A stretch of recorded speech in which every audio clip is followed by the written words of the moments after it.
ठीक आहे, लक्ष द्या. महाटेट पेपर 2 साठी आपल्या हातात फक्त 7 दिवस उरले आहेत. पुढचे 7 दिवस म्हणजे फक्त अभ्यास नाही तर एक मिशन आहे. चला कामाला लागूया. सगळ्यात आधी एक गोष्ट डोक्यात पक्की करा. आपलं ध्येय फक्त परीक्षा पास करणं नाहीये. आपलं लक्ष आहे 100च्या वर गुण मिळवणं. हीच मानसिकता आपल्याला यशापर्यंत घेऊन जाणार आहे. आपले हे मिशन 6 भागांमध्ये विभागलेलं आहे. आपण 100पेक्षा जास्त गुणांच्या ध्येयाने सुरुवात करू आणि शेवटी तुमच्या यशाचा पक्का आराखडा पाहू. प्रत्येक टप्प्यावर नीट लक्ष द्या.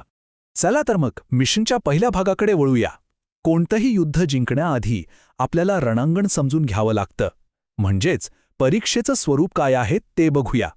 आता हे बघा, परीक्षेमध्ये गुण कसे वाटले आहेत.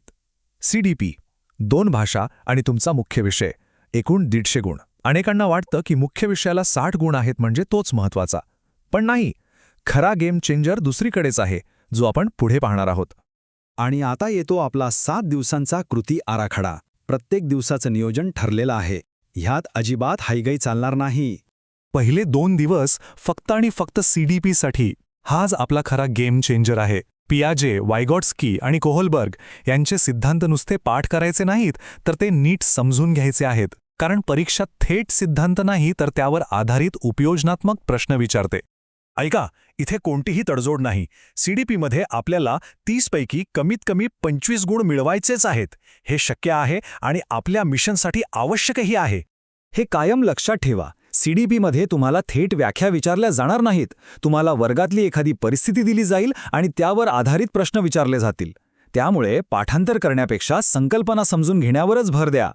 आता 3रा आणि 4था दिवस हा दोन्ही भाषांसाठी राखीव आहे.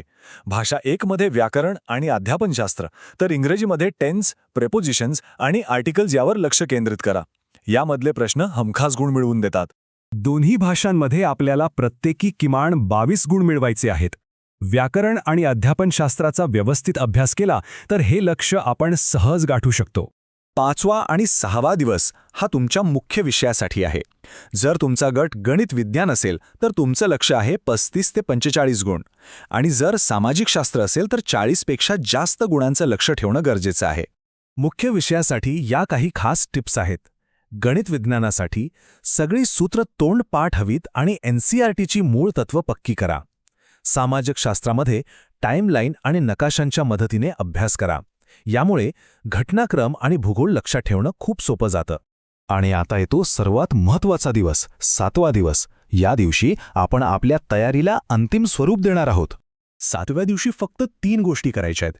पहिलं, एक संपूर्ण सराव पेपर वेळेत सोडवायचा. दुसरं, त्या पेपरमध्ये ज्या चुका झाल्यात त्याचं विश्लेषण करायचं. आणि तिसरं, फक्त जे घटक अवघड वाटतात त्यांचीच उजळणी करायची. संपूर्ण अभ्यासक्रम पुन्हा वाचत बसायची चूक करायची नाही. हा आपला सुवर्ण नियम आहे. चुकांची नोंदवही तयार करा. प्रत्येक सराव परीक्षेत झालेली प्रत्येक चूक, ती का झाली आणि ती पुन्हा होऊ नये म्हणून काय करायचं हे त्यात लिहा. परीक्षेच्या आदल्या दिवशी हेच तुमचं सर्वात मोठं शस्त्र ठरणार आहे. चला आता त्या रणनीतीकडे वळूया जी तुम्हाला 100 गुणांच्या पलीकडे घेऊन जाईल. हे रहस्य समजून घेणं खूप खूप महत्त्वाचं आहे. हे रहस्य नीट समजून घ्या. तुमच्या संपूर्ण पेपरमधला जवळपास 60% भाग हा अध्यापनशास्त्राचा आहे. तो प्रत्येक विषयात विचारला जातो. त्यामुळे एक गोष्ट स्पष्ट आहे, ज्याचं अध्यापनशास्त्र पक्का आहे त्याचं यश निश्चित आहे. दुसरी आणि तितकीच महत्त्वाची गोष्ट म्हणजे मागच्या वर्षांच्या प्रश्नपत्रिका. 2013 पासूनच्या सगळ्या प्रश्नपत्रिका सोडवणं ही केवळ एक सूचना नाही, तर ती एक अट आहे, हे लक्षात ठेवा. यातूनच तुम्हाला प्रश्नांचा प्रकार आणि कोणते प्रश्न पुन्हा पुन्हा येतात हे कळेल.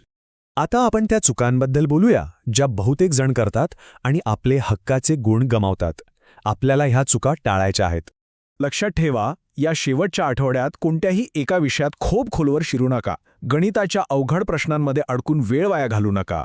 आणि सगळ्यात महत्त्वाचं, फक्त पुस्तकं वाचत बसू नका. जेवढे जास्त प्रश्न सोडवाल तेवढा फायदा होईल. सक्रिय सराव हाच यशाचा मंत्र आहे. चला आता या संपूर्ण योजनेचा सारांश पाहूया. हा आहे तुमच्या यशाचा अंतिम आराखडा. ही स्लाइड म्हणजे तुमच्या उजळणीचा प्राधान्यक्रम आहे. सर्वात पहिलं प्राधान्य CDPला, कारण कमी वेळेत जास्त गुण मिळतात. त्यानंतर दोन्ही भाषा, मग सर्व विषयांचं अध्यापनशास्त्र आणि शेवटी मुख्य विषयाच्या फक्त मूलभूत संकल्पना. याच क्रमाने अभ्यास केल्यास कमी वेळेत जास्त गुण मिळतील. तर संपूर्ण योजना आता तुमच्या समोर आहे. प्रत्येक दिवसाचं लक्ष्य ठरलेलं आहे. प्रश्न फक्त एकच आहे. तुम्ही या योजनेची अंमलबजावणी करण्यासाठी तयार आहात का? हे लक्ष विसरू नका. तुमचं ध्येय आहे 100 पेक्षा जास्त गुण. All the best.